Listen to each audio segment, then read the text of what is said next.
নমস্কার। আজকে শুরু করছি সত্যজিৎ রায়ের অপ্সরা থিয়েটারের মামলার ৩য় পর্ব। চলুন শুরু করা যাক।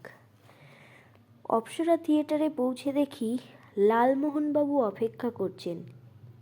কি ব্যাপার মশাই? ভদ্রলোক জিজ্ঞাসা করলেন। আজ কাগজ দেখেননি?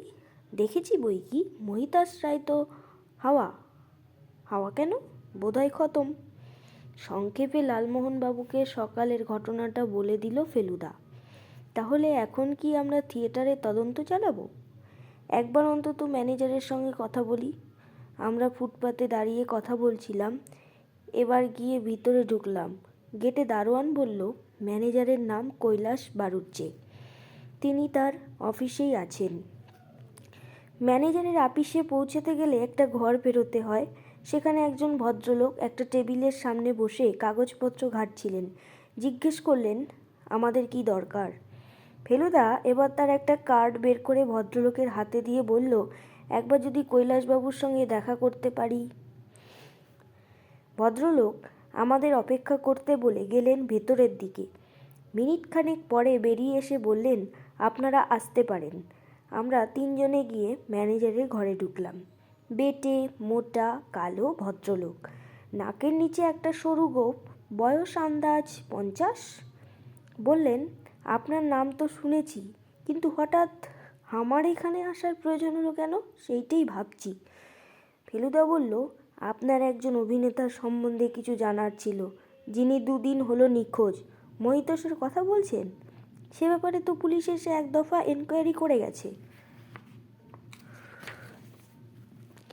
ভদ্রলোক আমার কাছে এসেছিলেন, কতগুলো হুমকি চিঠি পেয়েছিলেন সেই নিয়ে আমার পরামর্শ নিতে। হুমকি চিঠি? তাহলে কি ও খুন হয়েছে নাকি?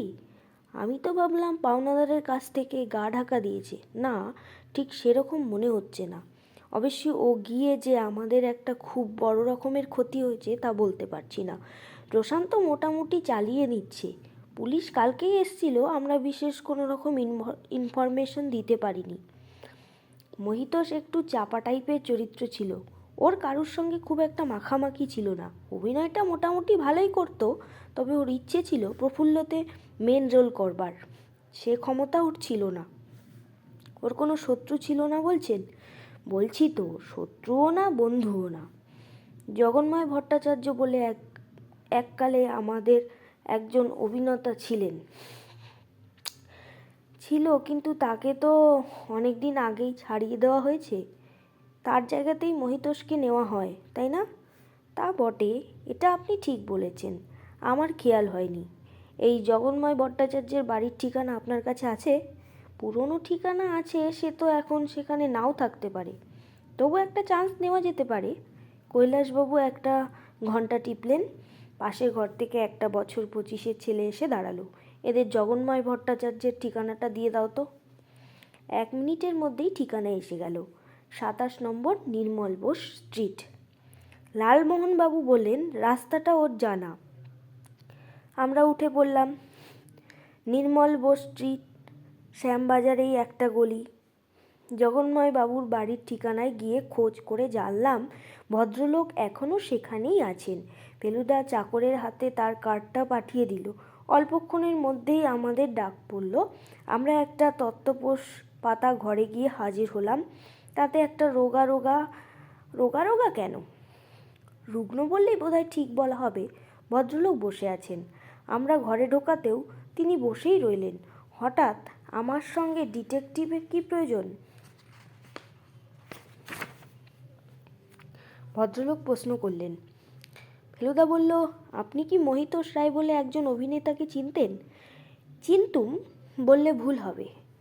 সে এলো আর আমিও বরবাদ হয়ে গেলুম, এই চেনা। কিন্তু সে তো দেখছি উধাও হয়ে গেছে। উধাও কেন?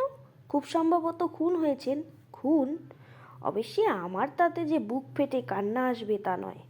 সে আমার ভাত মেরেছিল, সেটাই হচ্ছে আমার কাছে সব থেকে বড় ট্রুথ।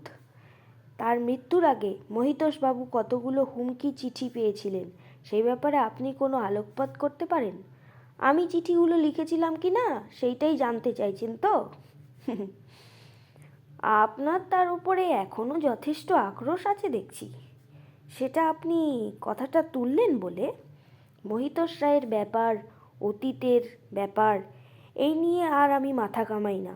আমি তারপরে দীপ্তি থিয়েটারে কাজ পেয়ে যাই, এখনও সেখানেই আছি। যা পাচ্ছি তাতে আমার চলে যায়। মদ ছেড়ে দিয়েছি, আমি 7-এও নেই, 5-এও নেই। কেবলমাত্র একটা সমস্যা আছে, সে হলো হাঁপের কষ্ট। এছাড়া আমি দিব্যি আছি। মহিতোষের কথা আপনি মনে করিয়ে দিলেন বলে, নইলে আমি ভুলেই গিয়েছিলাম। আপনি অপ্সরা ছাড়ার পর মহিতোষবাবুর সঙ্গে আপনার দেখা হয়নি?